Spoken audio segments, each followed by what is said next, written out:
Pada akuntansi keuangan kali ini kita akan membahas mengenai liabilitas.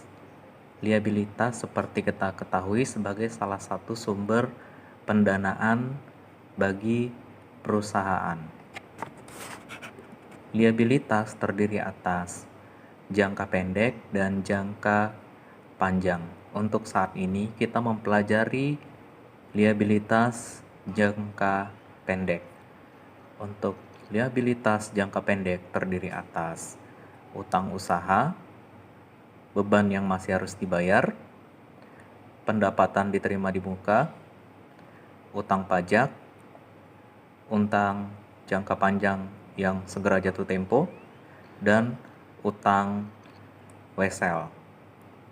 Utang wesel yaitu utang kepada pihak lain yang dibuktikan dengan perjanjian tanpa syarat untuk membayar sejumlah uang tertentu pada tanggal yang telah ditentukan kemudian hari.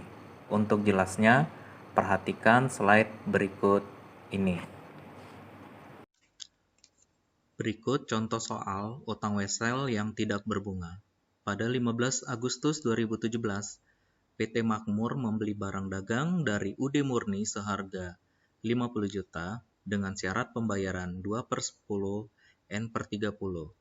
Pada 25 Agustus 2017, PT Makmur menyerahkan promes 30 hari kepada UD Murni sebagai pengganti utang dagangnya.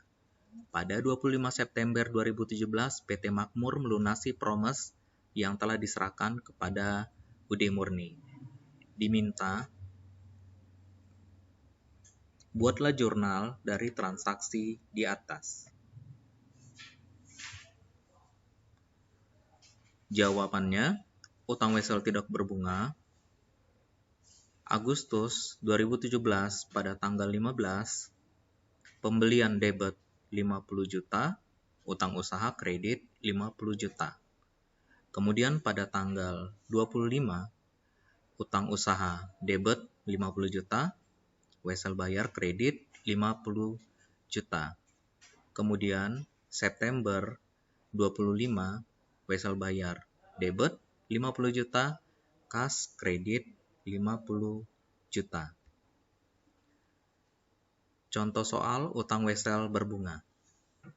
Pada 10 September 2017 dibeli barang dagang dari toko Aris seharga 60 juta dengan syarat 2/10 N/30. Kemudian pada 10 Oktober 2017 diserahkan promes 30 hari kepada toko Aris sebagai pembayaran utang sebesar Rp 60 juta dengan bunga 12% per tahun, dan pada 10 November 2017 promes dilunasi. Diminta buatlah jurnal dari transaksi di atas.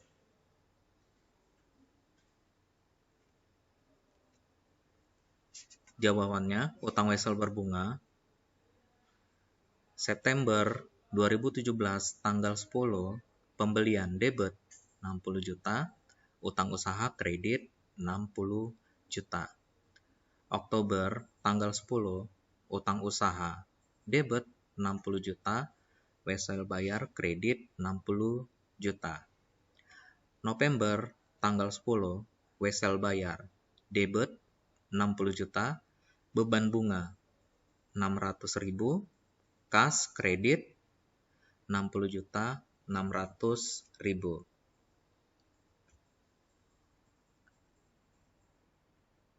Nah, berikut contoh soal untuk wesel tidak berbunga. Pada 15 Agustus 2017, PT Makmur membeli barang dari UD Murni seharga 80 juta dengan syarat pembayaran 2/10 N/30.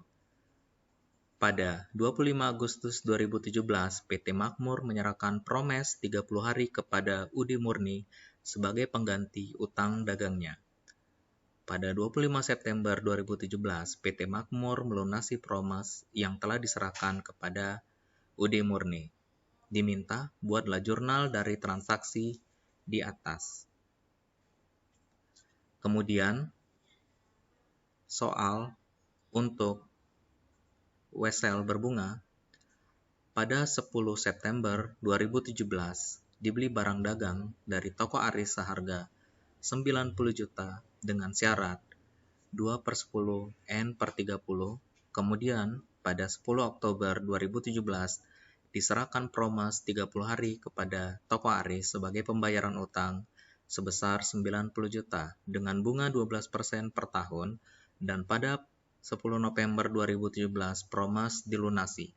Diminta buatlah jurnal dari transaksi di atas.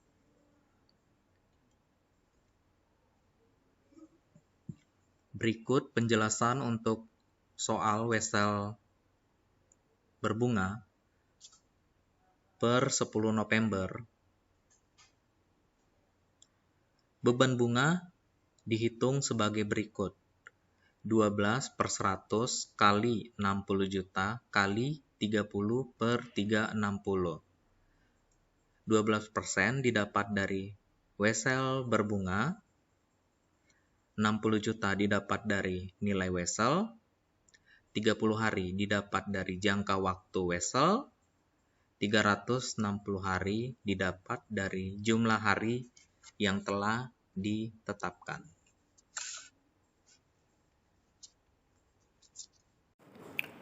Sebenarnya utang wesel bisa saja dilunasi sebelum jatuh tempo.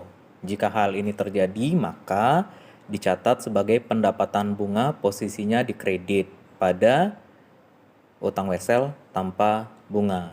Jika pada utang wesel dengan berbunga, maka dicatat sebagai pendapatan bunga apabila pelunasan wesel bayar lebih kecil nilai nominalnya.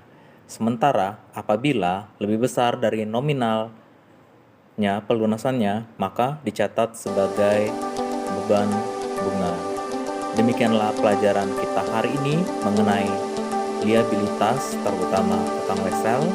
Selamat pagi, tetap semangat.